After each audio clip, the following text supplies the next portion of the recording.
Hey, welcome to Thrift Shop. So today I want to talk about retipping or fixing your Phono cartridge. So as I've reported on here and through some comments that my Sumiko songbird failed and I lost a channel.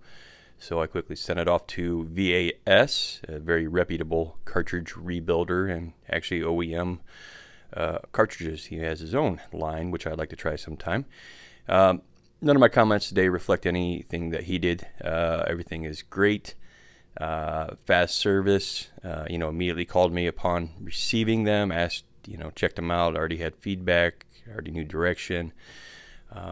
So it was great work with them. And I was only out a week and a half compared to some retippers, repairers who take months. So any comments I make are general comments about should you get your cartridge retipped or repaired versus just throwing it away or doing anything else. I understand this can be complex because you may have a cartridge that you absolutely love. It may be a vintage cartridge where you can't get replacements, and typically these are higher end cartridges, something that you're going to invest your money into, and not kind of the cheap disposable cartridges. So what we're looking at here is my repaired Sumiko songbird.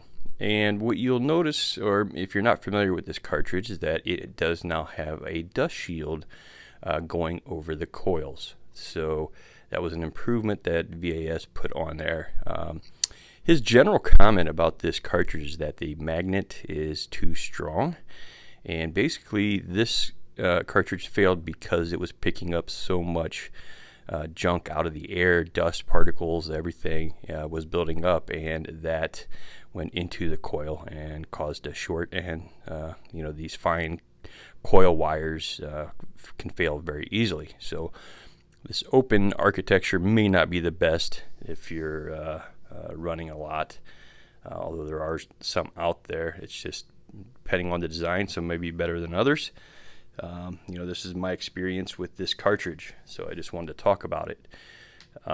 So this was not retipped and just repaired, and I can't say that I'm actually pleased with it. I did get VAS did send me the actual impedance for each channel, so it was relatively close, but it just doesn't sound the same.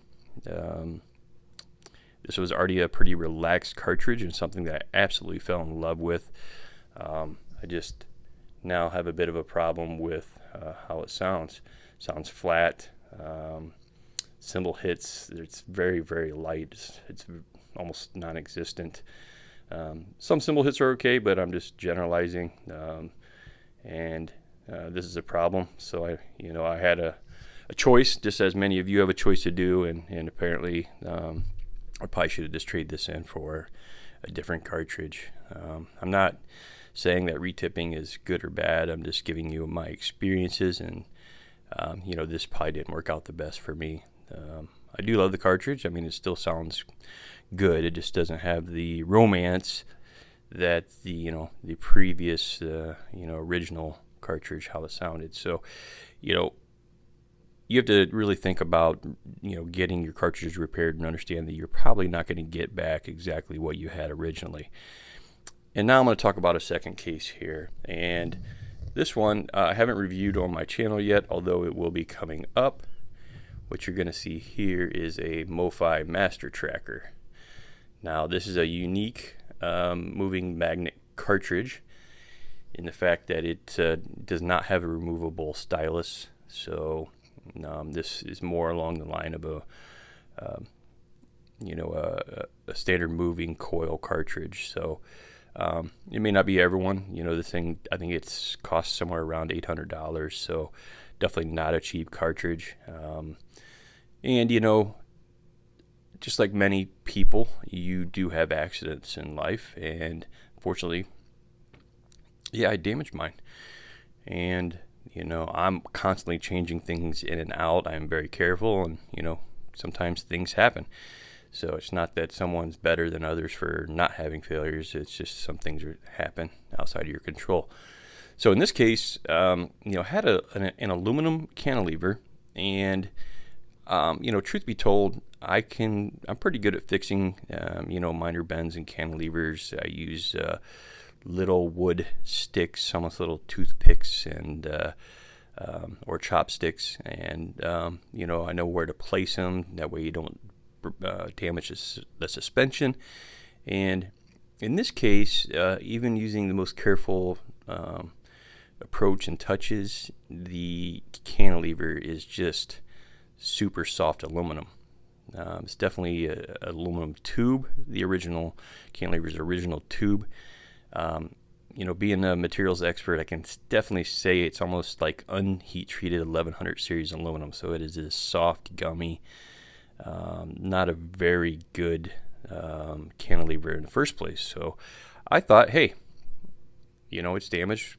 I'm sending the Sumiko Songbird out, and why don't I just send this one out and get it repaired at the same time? So I did, and decided to go with the boron cantilever with a what did I go with this? Shibata. Oh, it's Shibata, with the Shibata tip on it. The original is the aluminum, as I mentioned, cantilever, but it has a micro ridge. So I want to go back a little bit. This cartridge, before I damaged it, it'd sound fine. It wasn't the best, but I felt like it almost had a Audio-Technica sound, which, as many know from watching my channel, is not my favorite. So I thought I would change the profile. Now, one thing with this cartridge I didn't pay attention to is just trying to give you a better look and see how a repair is typically done here. So you got the sleeve and then the boron goes in there. That the compliance for this cartridge is pretty strange. And if you look at the Mofi tables, you'll notice that their arm weights, as they mentioned, are pretty heavy. So maybe the reason that I didn't like this sound was that I'm using a Technics SL 1500C at the moment, soon to be replaced with a GR, a 1210 GR, but it wasn't the best match, I guess, for the suspension and compliance of this cartridge. Although I didn't notice any major issues with subsonics, no major issues. It just didn't sound that great. So when you're getting a retip, the thing you got to think about, yes, you can go to ruby, you can go to, some exotic material like boron in this case to try to hot rod up your cartridge, but you really need to think through what's going to happen. So in this case, I can barely run it on the Technics table. Even with the subsonic filter, it's just got resonance issues and causing serious problems. Now, VAS did run this on a VPI turntable, running 1.8 grams of force. It was on a 12-inch arm, and I think that's reported somewhere around 10 grams of effective mass. So it's kind of weird that it's running on a VPI and not on a Technics.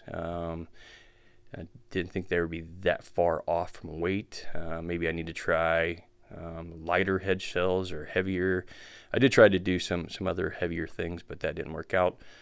So, hey, put your comments down below what you think. Have you experienced this? But the point is that when you go to get your cartridge repaired or retip, don't expect it to come back and be in the same condition or sound the same as it originally was. Things change when you go and modify things. So now if you've already retipped and you enjoy the sound and you know if it's going to happen again that you'll get the same sound that you like from the retip, then you're good. But originally you do have to consider that sometimes these things are not going to come back and work or sound the same as you originally intended. So just want to throw that out there, and I hope you guys have a good weekend, and hopefully I'll be back to making some more videos soon. So thanks, and see you later. Bye.